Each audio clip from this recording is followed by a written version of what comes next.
4 वर्ष पूर्वे कटक जिला मुंडली ब्रिज ठारे बोट रे खबर प्रसारण करुवा बेले सांबादिक अरिंदम दास महानदी स्रोतरी बुड़ी जाइथिले। मुंडली ग्रामर समाजसेवी मानस बेहेरा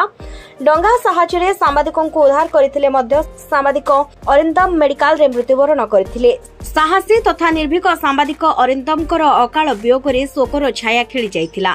हेले समाजसेवी मानस से दृश्य को मन पकाई प्रत्येक वर्ष स्वर्गत अरिंदम को श्राद्ध वार्षिकी पालन करुछंती। आज मुंडली स्थित जगन्नाथ मंदिर निकट रे चतुर्थ वर्ष श्राद्ध वार्षिक उत्सव में बहु मान्यगण्य व्यक्ति माने और सांबादिक माने जोग देई जगन्नाथଙ୍କ मूर्ति रे पुष्पमाल्य एवं प्रदीप प्रज्वलन करी स्वर्गत अरिंदमकर अमर आत्मार सद्गति निमंते 2 मिनिट नीरव प्रार्थना करथिले। अरिंदम तांका सांबादिक क्षेत्र रे किभଳି साहसर सहित निर्भीक खबर प्रसारण करने सहित मेलापी व्यक्ति भाव निजस्व परिचय सृष्टि करथिले एवं साहसी तथा समाजसेवी मानस बेहेरा निज जीवन को बाजी लगाई महानदी स्रोत मुहरु डंगा साहाय्य अरिंदम को उद्धार करथिले। से विषय मंचासीन अतिथि माने आलोकपात करने सहित आज को 4 वर्ष धरी निष्ठार सहित श्राद्ध वार्षिकी पालन करुथबारु मानस को समस्ते कृतज्ञता जणाइथिले। 12 वर्ष पर्यंत स्वर्गत सांबादिक अरिंदमकर श्राद्ध वार्षिकी पालन करिवे बोली समाजसेवी मानस प्रकाश करिसंती। एही अवसर रे 200 रु ऊर्ध्व सांबादिक समाजसेवी और सामाजिक क्षेत्र रे कार्यरत अनुष्ठान को जगन्नाथंकर फोटो सहित मानपत्र एवं उपढौकन प्रदान करी संवर्धित करा जायथिला। मानस बेरा आमर आज्ञा सान मुंडली कौन कह आज कार्यक्रम आज्ञा मु आज्ञा शपथ नहीं 12 वर्ष आज्ञा करी आज्ञा जो आज्ञा बंची लोक को आज्ञा उद्धार करी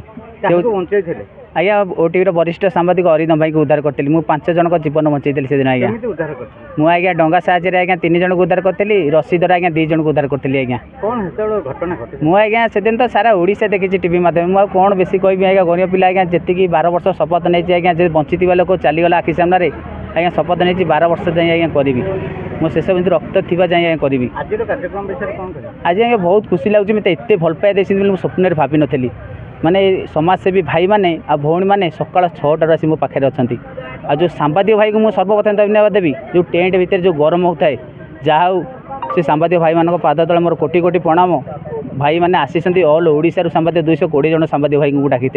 जहा पाद तले मुझे आउ थे कोटि कोटि प्रणाम करते बाटर आसी एत खरार रही पार ना तथापि गरम तथापि बसिकी आई गोटे सान भाई गरीब भाई गोटे दुख बुझी से गोटे सांबादिक भाई मान करूली बोली।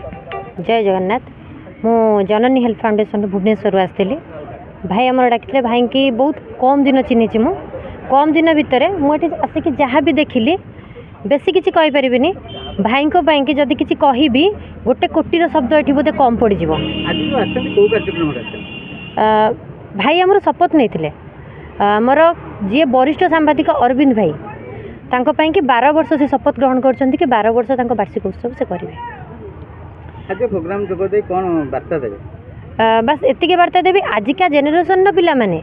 बापा माँ जन्म करी श्राद्ध वार्षिक से करूना किंतु ए भाई तांकर किछि भी नुहे किंतु एटी मानविकतार परिचय सारा दुनिया को देखैचंती।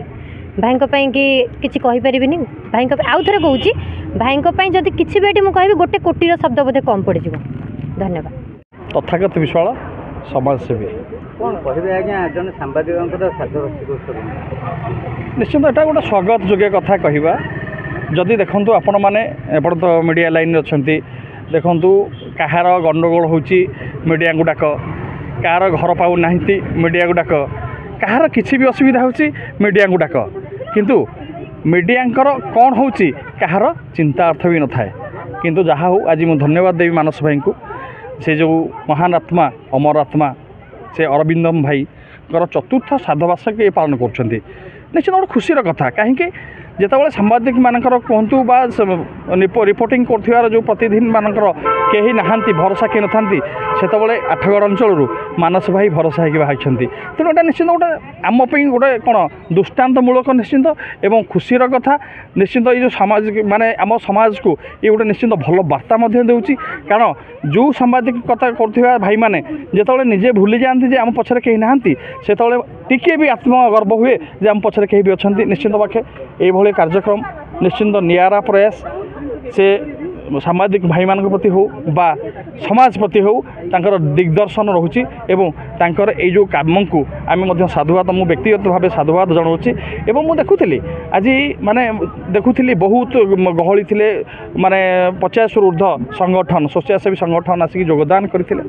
ତେଣୁ ସେମାନଙ୍କର ଗୋଟେ ଯେଉଁ ଭାବ ବିହ୍ୱଳ ଏସବୁ ଦେଖି ମୋତେ ବି ଖୁସି ଲାଗୁଥିଲା ଏବଂ ଆଗାମୀ ଦିନରେ ତାଙ୍କର ଏସବୁ କାର୍ଯ୍ୟକ୍ରମ ପାଇଁ ଆମେ ନିଶ୍ଚିନ୍ତ ସାହାଯ୍ୟ ହେଉ ବା